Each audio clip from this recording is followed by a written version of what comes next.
تو یہ تو بالکل جو ہے نا والدین کو اس بارے میں خیال رکھنا چاہیے کہ وہ کسی قسم کی چھال یا پان سپاری اور جو ہے نا وہ گٹکا استعمال نہ کریں.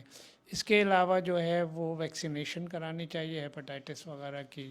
اس کے علاوہ جو ہے نا وہ جو کلرنگ ایجنٹس ہوتے ہیں یہ بھی ہمارے لیے نقصان دہ ہوتے ہیں, تو اس میں بھی احتیاط کرنی چاہیے. جی بالکل ڈاکٹر صاحب، جس طرح آپ نے بولا کہ 14-15 سال کی جو بچوں کی ایج ہے اس میں بھی بچوں کو منہ کا کینسر ہو رہا ہے، گڑکا کھاتے، کیونکہ یہ اثر آتا ہے والدین سے. جس طرح والد ہے وہ اب جس طرح گڑکا کھاتے ہیں تو بچے کو بھی وہی اثر کھاتے ہیں کہ چلے ایک دفعہ میں چیک کروں یہ ہوتی کیا چیز ہے، کس طرح ہوتا ہے. پھر اس سے اس کو ایک عادت لگتی ہے، اس سے یعنی کہ والد کو بھی کینسر ہوتا ہے. اور جب جب بچے کو ڈائگنوز ہو جاتا ہے پھر والد رو رہے ہوتے ہیں. تو میرا یہ پیغام ہے والدین کو بھی اویئرنیس ہونی چاہیے. اور آج کل کے جو ایج کم عمر والے بچے وہ اسموکنگ بھی کرتے ہوئے دیکھے جا رہے ہیں، نظر آ رہے ہیں. اس کو والدین کو چاہیے بچے کے اوپر نظر بھی رکھے، ان کو اویئرنیس دے، احتیاط رکھے، ان کو دوسری جگہوں سے دور رکھے، اپنی ایکٹیویٹیز کی طرف رکھے جس سے یہ بیماریاں یہ کم ہوں.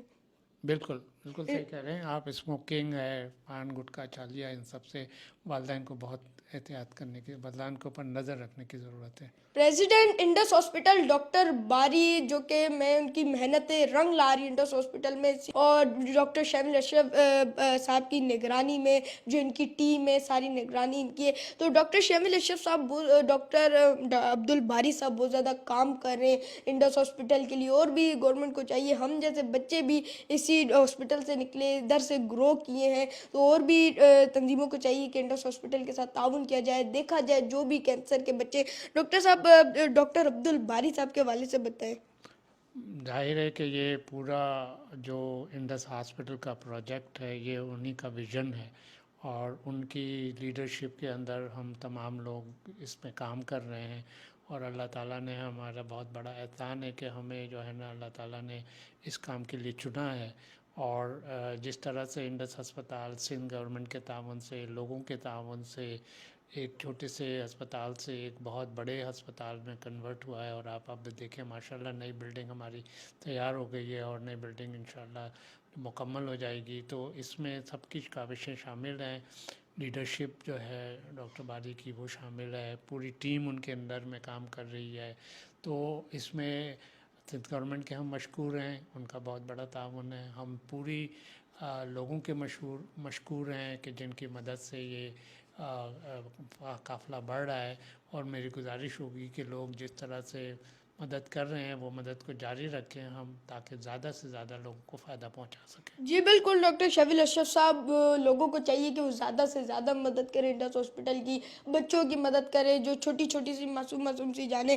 ہم دیکھتے ہیں پہلے جو کینسر ہوتا تھا وہ تھوڑی بڑی ایج میں ہوتا تھا. اب ہم دیکھیں تو 2 مہینے کے بچے آ رہے ہیں، سال کے بچے آ رہے ہیں، ان کو بھی کینسر ہو رہا ہے. تو سندھ گورنمنٹ کے بھی ہم مشکور ہیں، چیئرمین بلاول بھٹو زرداری صاحب، اور بھی سندھ گورنمنٹ کے بہت وزیر اعلیٰ مراد علی شاہ صاحب، جو کہ انڈس ہاسپٹل کو کافی سپورٹ کری ہے. اور ہماری یہی ہے اور بھی جو تنظیم ہے وہ بھی انڈس ہاسپٹل کو سپورٹ کر رہے ہیں. ڈاکٹر عبد الباری صاحب وہ بھی نئی شخصیت، بہت اچھی شخصیت ہے، اور وہ بھی انڈس ہاسپٹل کے لیے بہت زیادہ کام کرے ابھی. اور ڈاکٹر شامل اشرف صاحب، ان کی نگرانی میں ساری ٹیم ہے، جو ڈے کیئر کے جو بچے ہیں میں بھی ان کی نگرانی میں، یہ بھی اتنا ہو چکا ہوں انڈس ہاسپٹل کا، میرا علاج بھی ڈاکٹر شامل اشرف کی نگرانی میں ہی ہوا ہے.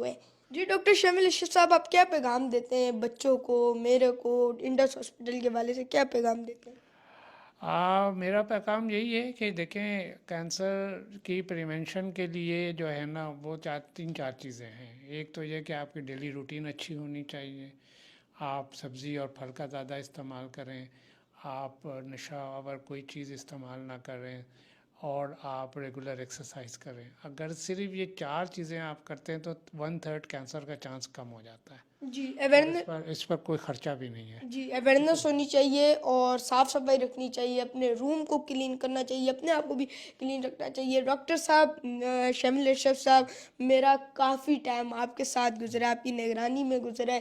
میں جب چھوٹا تھا تب بھی آپ کے پاس آتا تھا، ابھی بھی چھوٹے ہی ہیں. تو آپ میرے حوالے سے کیا آپ پیغام دیتے ہیں، ذرا اس حوالے سے ہی بتائیں. ہاں چلے، بس یہی ہے میرا پیغام کہ اللہ تعالیٰ تمام بچوں کو محفوظ رکھے اس بیماری سے. اور اگر خدا نہ خواستہ کسی کے گھر میں اس طرح کی بیماری ہو جاتی ہے تو ان کو فوری علاج کرانا چاہیے.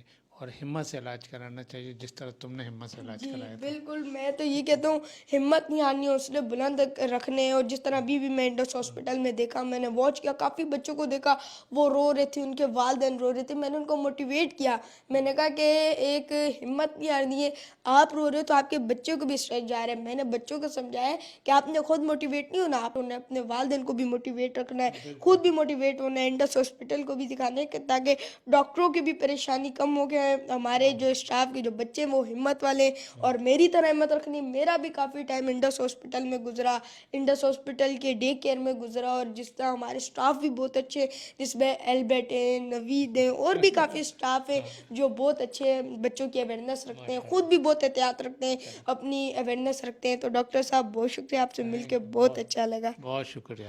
اللہ تعالیٰ تمہیں لمبی عمر عطا فرمائے. آمین آمین ڈاکٹر صاحب، بہت شکریہ. Thank you.